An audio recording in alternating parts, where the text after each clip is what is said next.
Masakit at mahirap man tanggapin dahil sa mundong mapanghusga, ngunit ito ang katotohanan. Sampaguita girl nga po pala, ang single mom ng Lucena, Quezon.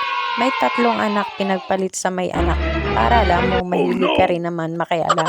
Mahirap po palang baguhin ang sarili natin para lang magustuhan tayo ng mga tao, at higit sa lahat, magkaiba po pala yung gusto ka kaysa sa tanggap ka. At nga ho mga kariltok, at dini nga ho kami nakasakay kay Kuya Joel at wala nga hong nadaan sa sakyan.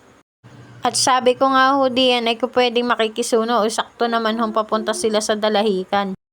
At hindi na nga ho ako dyan mga kariltok pinagbayad. At diga ho at kaganda at nakalibre ka bait. At habang tumatakbo nga ho ang sasakyan ni kami nga ho ay nag-iistoryahan diyan ni Ate Arlene. At sabi nga ho ay kung may natatanggap daw akong sustento ay ilan yan, tama na, magbago ka na, ay wala nga eh. At bumaba na nga ho kami diyan at sasakay naman ho kaming tricycle papuntang bayan na. Andito na nga po pala kami sa Dalahican. Pahirapan pa nga ho kami diyan tumawid at gawa ng kadami hong dumadaan. At nakasakay na nga ho pala kaming tricycle, bali dito nga po kami dadaan sa Kuta. Kasi ho dito sa amin mga kariltok ay ang dami na hong mga kalsada, puro Calabarzon na ho din eh. At kahit mahirap po din ang sakayan papunta sa amin ay marami naman hong shortcut dito. At naandito na nga ho pala tayo mga kariltok dito po sa mahabang tulay ay pagkaganda-ganda ho din ng mag-date ay uy sana all may jowa. At naningil na nga ho ako diyan at balik tanghali na nga po.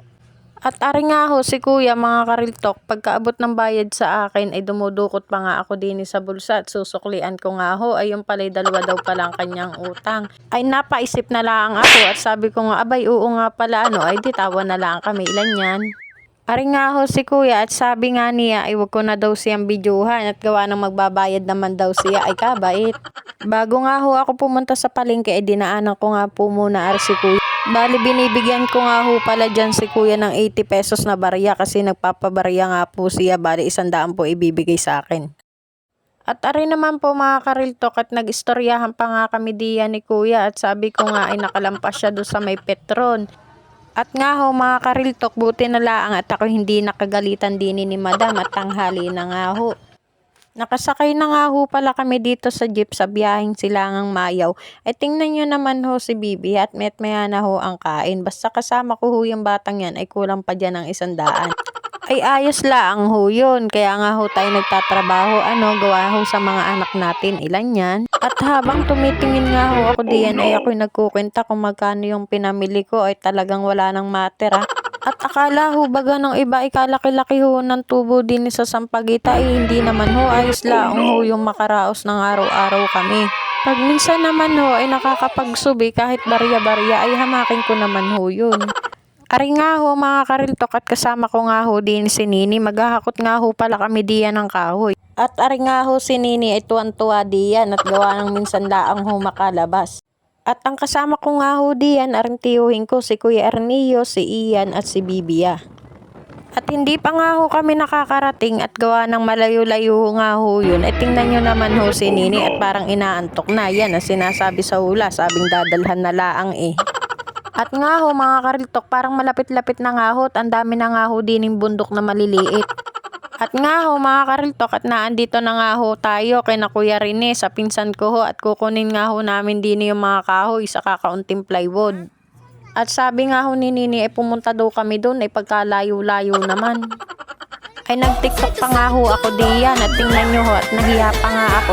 Boom, boom, pak, pak, pak, pak, ya, ya, diba nahiya?